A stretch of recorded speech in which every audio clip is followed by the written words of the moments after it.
patchwork. And she said, oh, le patchwork. We want to learn how to do that. So I said to myself, you better learn how to do that.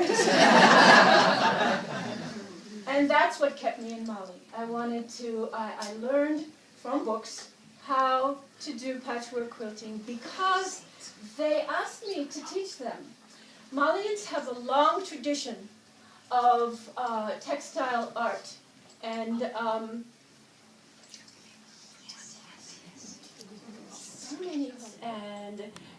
they ultimately made a great big huge quilt, and I know you can't see it on the back here because it's postage stamp, but they had to hold it up, and my sister had commissioned this quilt for her son and newlywed daughter-in-law. So they made some money on this quilt, and they were very excited about that. And this was the Patchwork Project. This was the economic development project that I created there. They have, as I started to say, a long tradition with textiles. Let me try to press the rewind button here. Quilts are made with cotton, right? Usually always cotton. Sometimes silk. Sometimes, but mostly cotton, I would say. And Ségou, Mali, where I lived, was the heart of the cotton growing and manufacturing part of Mali. The Malians are very proud of their tradition, all of their traditions, but their love of cotton is very deep. Before I left Mali, a friend of mine, an artist friend of mine, gave me these panels, and they tell the story of Mali's history with cotton. This is, first, what do? Grow it. They grow it. They've been growing cotton there since God was born. And then they do what? Clean it. They clean it because all of the cotton balls have a big black beady seed in the middle. But the cotton from Mali is very, here he is, our hero. We'll see. Don't count on it. And then the next part of the story is, this is better than PowerPoint, don't you think?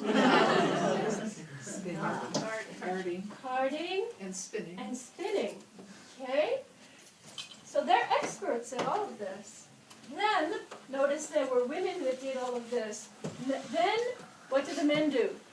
They weave it in these contraptions, which they still use, just like this. And the men use their toes to move the gears.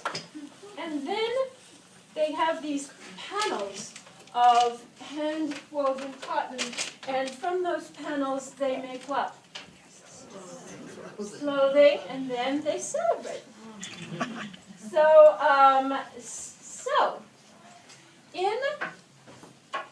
everyone made a backpack, and this is all from scrap plastic bags that blow in the wind, that animals eat and choke to death on.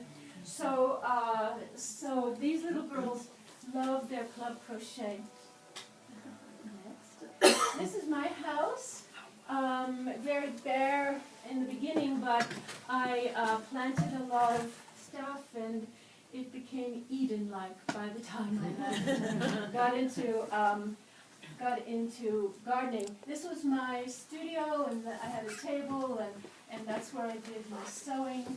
This house had, let me see, 3 bedrooms, 2 bathrooms, living room, dining room, kitchen, $100 a month. Oh, wow. This is another one of the projects that I suggested to the women. I had some frames made, wooden frames, and just stuck nails in them, and there's a lot of scrap fabric there. You know, it's the textile capital of the country, so there's a lot of fabric, and I made this I wove these mats with the fabric. That was sweet. I didn't have a car, so I brought my Specialized bike from New York, and so I rode my bike everywhere. I lived about 4 miles out of this Centreville, the middle of town, so I got a good workout every day, and I didn't have a car, and I didn't have a computer, and I didn't have a washing machine, and I didn't have a TV, and it's a list this long, but I had a very happy life.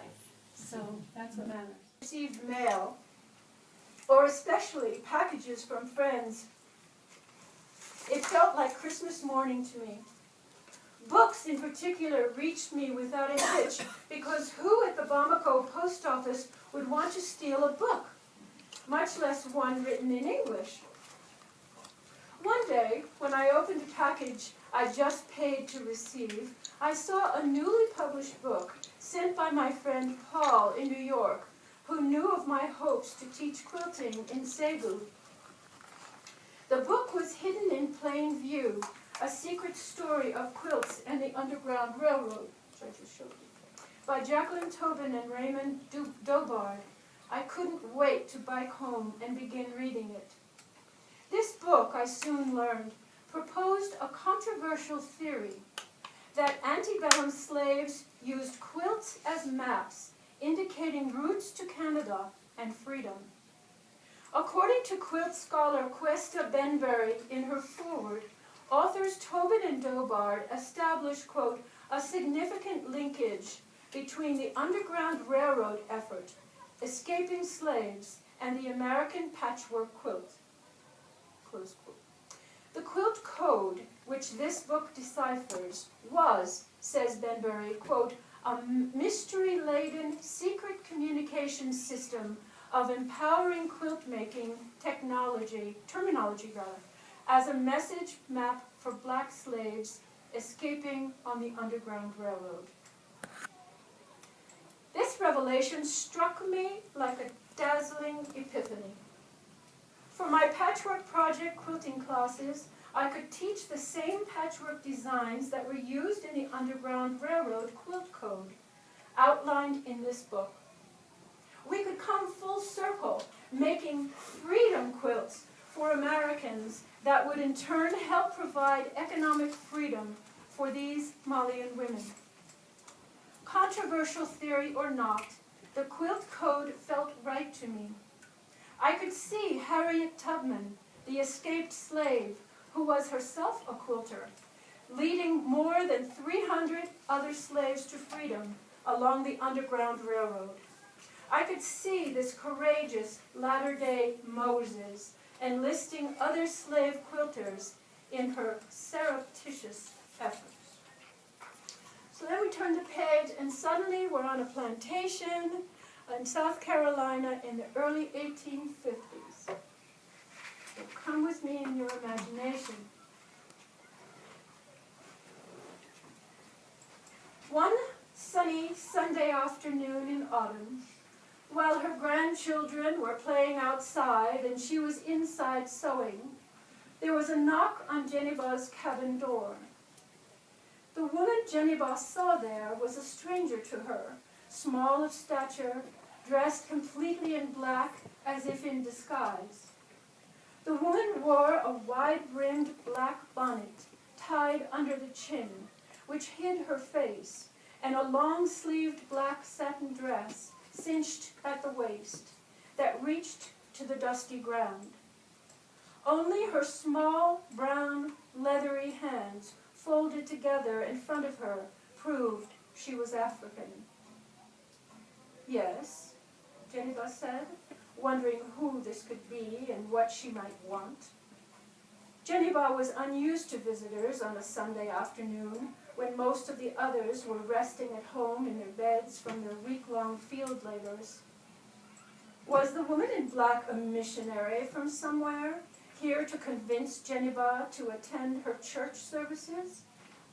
Jeniba wondered, who could have told her I don't go to church? I saw your beautiful quilt airing in the window, the woman said. looking up at Jenny-Ba with small, brown, piercing eyes. It called to me. May I come in? The two women sat together at Jenny-Ba's table and talked for a long time. At first, they talked about quilting. The woman told Jenny-Ba she too was a quilter.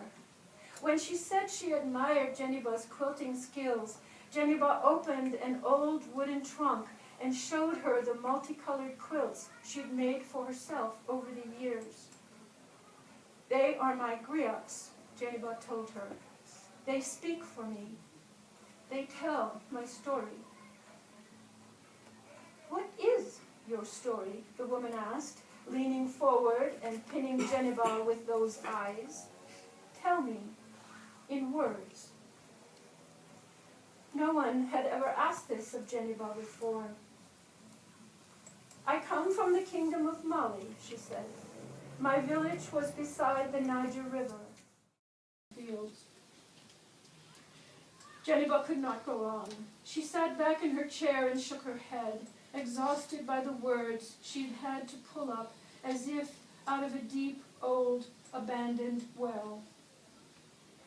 Then the child-sized woman in the long black dress told Jenny-Ba her own story, that she was a fugitive slave from a place far north of here called Maryland, and that her life's mission had become to escort other slaves to freedom on the Underground Railroad. She was here, she told Jenny-Ba in a whisper, on such a mission now. Jenny-Ba watched the woman's wizened face and listened to her earnest words, but her mind could not make sense of all that she was hearing.